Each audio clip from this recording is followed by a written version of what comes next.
Thank you, Hillel, for that introduction. And ladies and gentlemen, may I begin by apologising for my non-appearance at what time was it, 10 o'clock this morning.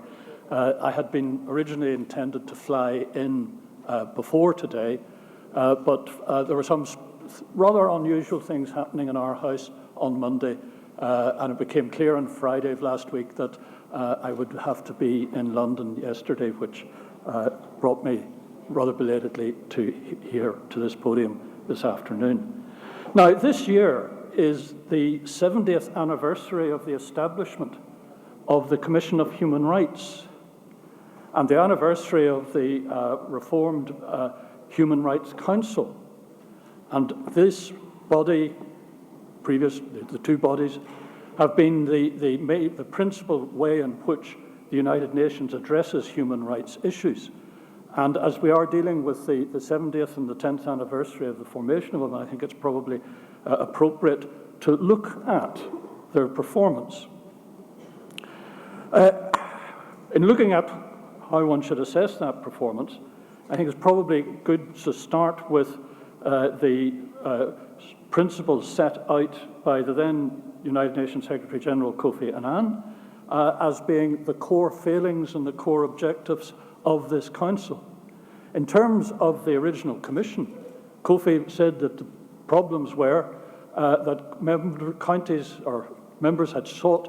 countries had sought to join the body not to strengthen human rights, but to protect themselves against criticism or to criticize others.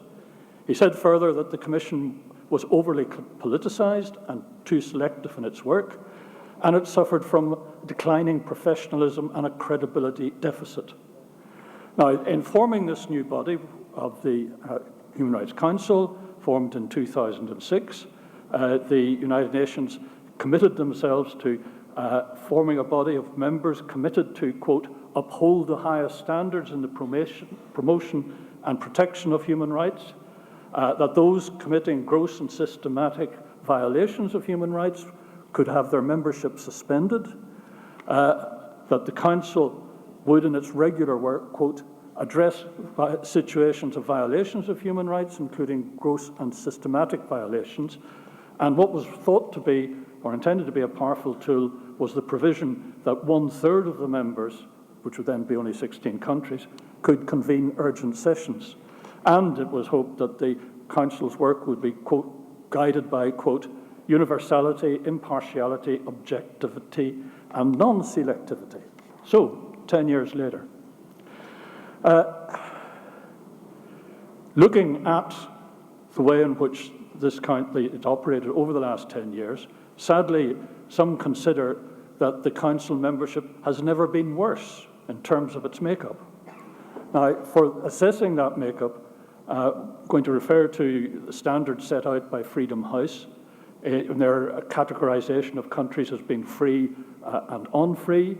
And I'm going to boil that down to just two categorizations, free and unfree. Freedom House is a little bit more diffuse in their categorization, but I think for our purposes we'll do this.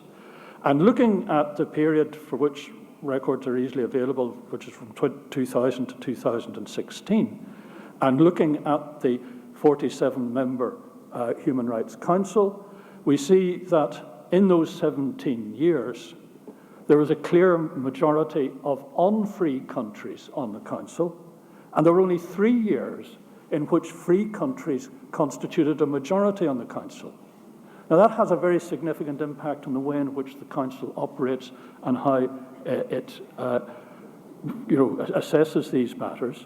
Current membership of the Council includes China, Cuba, Russia, Saudi Arabia, Venezuela, Algeria, Burundi, Congo, Qatar, UAE, and Vietnam. There's quite a few human rights abusers in that membership. And that's the difficulty the problem when we talk about a majority of unfree countries in the Council. We are dealing with a Council which is dominated by human rights abusers. Way back in 2001, speaking of the old commission, Kenneth Roth of Human Rights Watch said, quote, imagine a jury that includes murderers and rapists, or a police force run in large part by suspected murderers and rapists who are determined to stymie investigation of their crimes. And that description, sadly, applies very much to the present body as well. In terms of resolutions, there is a very significant imbalance in it. Only 28 countries have been condemned or criticised by the Council, which means that all 175 other countries have not actually received any criticism, and it may very well be that there should be criticism of them. Of the countries which there's been no criticism, they include China, Cuba, Iran, Saudi Arabia, Zimbabwe. But probably even more troubling is that no resolutions have ever been proposed regarding these gross violators. It's not that no investigation has been carried out or reports made, but there hasn't even been proposals. And for this reason, the minority group of liberal democracies, and here I include obviously ourselves, the United Kingdom, France, Germany, the United States, although it's not a member this year, really ought to have been more active on this and not have acquiesced, as they have too often, to the way in which the Council has behaved. There was one particular proposal in the new Council when it was in the 2006 reform, which was intended to be the saving grace of the Council. It was the provision for a universal periodic review. In other words, that every country would be reviewed under this procedure once every 4 years, although it would only be in a 3-hour session. But it is a positive development because it does mean that there can be discussion of every country, again, even for a limited period on a limited time. But in practice, these reviews have not been meaningful.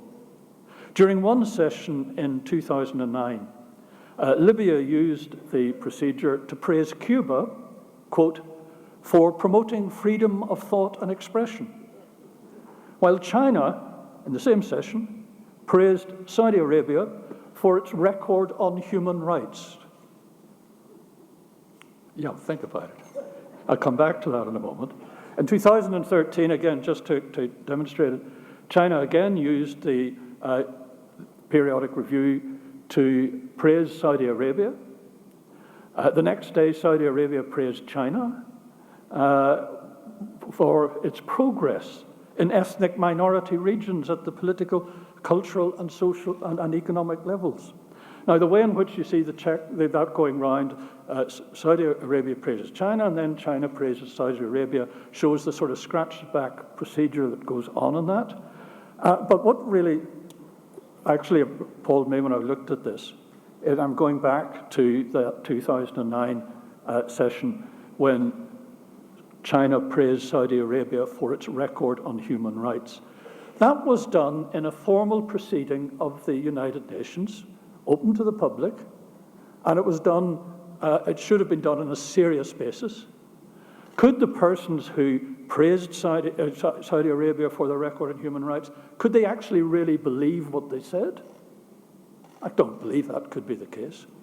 So what was their state of mind when they do, in this formal public process, enter into a fantasy world of pretending that Saudi Arabia got a good record on women's rights, where in fact we know Saudi Arabia is the worst of the worst in the world on this matter? Isn't it treating the rest of the Commission, the Council, and the general public with contempt to express a view which is so patently nonsense? And it tells you, I think, it gives you an insight into the attitude, the state of mind of the people involved. And of course, we're talking here about the abusers who have got in there and have formed a majority in so many cases. But you know, there's a reason why they do this. We're talking here about countries with a serious record on human rights and a record for abusing human rights, who ought to be the subject of inquiry and criticism. And in order to protect their countries, they take over the organization that is there to criticize them.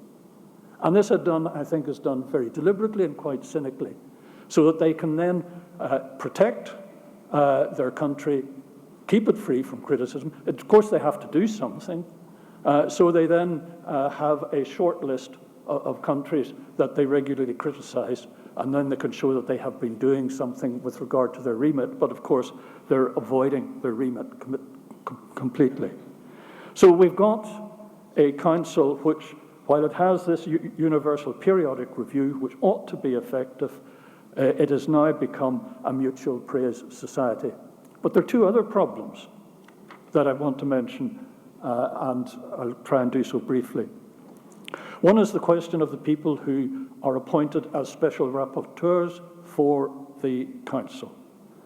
And the council has a panel of experts, many of whom do good work, but it also has experts there who really ought not to be there. One example is a chap called, I may not be pronouncing this correctly, Halima Warzazi, who in 1988 shielded Saddam Hussein from being censored after he'd gassed Kurds in Halabja.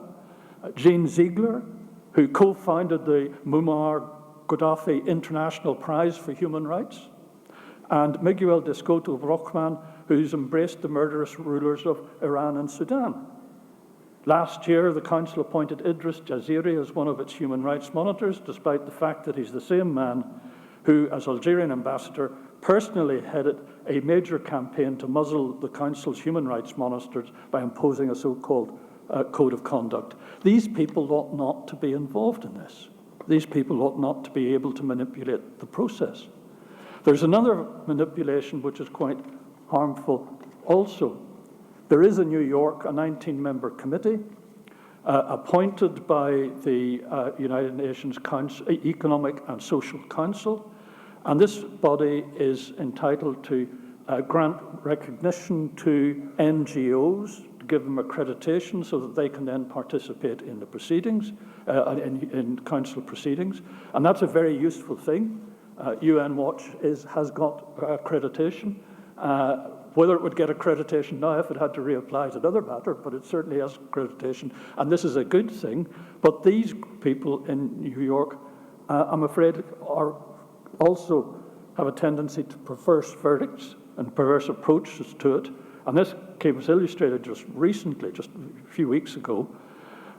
They were dealing with a body, and again, my pronunciation might not be the best, Khmer Kampuchea Krom Federation, KKF, US-based, but operating in Vietnam and hoping to, operating as a genuine, legitimate human rights group, human rights NGO. They applied for accreditation, but were refused by a vote of 13-4. Those voting to censor the group were Azerbaijan, Burundi, China, Cuba, India, Iran, Mauritania, Nicaragua, Pakistan, South Africa, Sudan, Turkey, Venezuela. You can see a common thread running through that, can't you? And the only people voting to support the group were Greece, Israel, United States, and Uruguay. But this is not, again, something which ought not to happen. And I think clearly the United Nations, it acted way back in 2006 when it realized that existing human rights provisions were being manipulated and were lowering the standard, the integrity of the standing of the United Nations.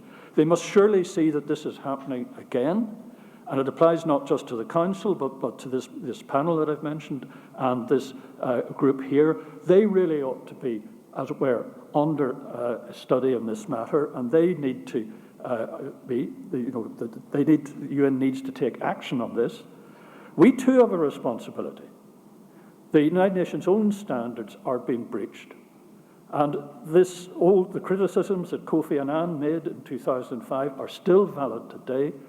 Change happened then, I think to some extent because the free countries decided that they really ought to do something. And I think those free countries have to be more active on this and need to focus on this.